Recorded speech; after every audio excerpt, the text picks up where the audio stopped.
Last వీడియోలో మా అక్క వాళ్ళు వచ్చారని చెప్పాను కదా. అసలు వాళ్ళు దేనికి వచ్చారంటే మా చిన్నత్తయ్య వాళ్ళు దేవుణ్ణి చేస్తున్నారు గంగమ్మ తల్లి. వాళ్ళ ఊర్లో మొత్తం చేస్తున్నారంట. ఇంకా మమ్మల్ని కూడా ఇన్వైట్ చేశారు. అందుకే ఇంకా మా అక్క వాళ్ళు ఒక రోజు ముందే వచ్చారు.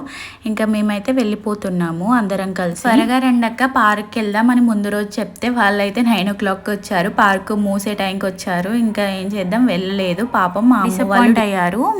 మా అక్క వాళ్ళు మళ్ళీ ఒక రోజు వస్తాం లేరా అప్పుడు వెళ్దామని చెప్పారు. అత్తయ్య వాళ్ళు ఇన్వైట్ చేశారని చెప్పాను కదా. మా చిన్నత్తయ్య వాళ్ళు మా ఇంటి దగ్గర నుంచి ఒక 10 kilometers డిస్టెన్స్ లో ఉంటుంది వాళ్ళ ఊరు. ఇక్కడ చూశారు కదా గంగమ్మ తల్లి టెంపుల్ కూడా ఉంది. ఇంకా అందరు అక్కడ మేకని బలిస్తున్నారు. ముందు రోజు అయితే ఇంకా చాలా బాగా జరిగిందంట. గంపలు తీసుకొని ఇంకా మా అక్క వాళ్ళు చెప్పారు చాలా బాగుందని చెప్పి. మేమే మిస్ అయ్యాము. ఇంకా ఆ ముందు రోజు వర్షం పడింది. ఇంకా అందుకే మేము వెళ్ళలేదు. అందుకే నెక్స్ట్ డే వెళ్ళాల్సి వచ్చింది. ఇంకా అక్కడే మేకని బలిచ్చిన తర్వాత సైడ్ కి టెంట్స్ వేసుకొని అయితే ఇంకా కుకింగ్ అక్కడే చేసుకుంటున్నారు అందరూ. అంటే ఊరంతా ఆ రోజే చేస్తారో లేదో నాకైతే తెలీదు అంతగా. కానీ ఆ చుట్టుపక్కల అయితే చాలా మంది టెంట్లు వేసుకొని అయితే అక్కడ కుకింగ్ చేసుకొని తింటున్నారు. ఇవిడే మా చిన్నత్తయ్య. ఇంకా మేమైతే ఇక్కడికి వచ్చేసాము. అక్కడ ఎక్కడ ఏ టెంట్ అని చెప్పి చాలా కన్ఫ్యూజ్ అయ్యాము. ఇంకా లాస్ట్కి అయితే వచ్చేసాము. ఇక్కడికి వచ్చిన తర్వాత ప్రసాదం పెట్టింది మా అత్తయ్య, తినేసాము. మా చిన్నత్తయ్య అంటే మా అత్తయ్య వాళ్ళ చిన్న సిస్టర్ అన్నమాట. మా అత్తయ్య వాళ్ళు మొత్తం 3 sisters అన్నమాట. ముగ్గురు అక్క చెల్లెలతో పాటు ఒక అన్నయ్య కూడా అన్నమాట. మా అత్తయ్య వాళ్ళు మొత్తం 4 members. ఇక్కడ చూసారు కదా మా పెద్దక్క కూరగాయలు కట్ చేస్తుంది. మా అత్తయ్య మా అక్క వాళ్ళు అయితే ముందు రోజే వచ్చారు. ఇంకా అక్కడికి మా ఇంటికి రమ్మని చెప్తే ఆ రోజు నైట్ అయిపోయింది. ఇంకా వాళ్ళు వచ్చేసరికి వర్షం కూడా పడేలా ఉందిరా అని చెప్పి ఇంకా వాళ్ళు రాలేదు. ఇంకా కుకింగ్ కూడా కంప్లీట్ అయిపోయిన తర్వాత మేము అందరం కూర్చొని అయితే లంచ్ చేస్తున్నాం. మా పాప చూసారు కదా పడుకుంది. తను ఎప్పుడు లేస్తుంది ఏంటో అని చెప్పి నేనైతే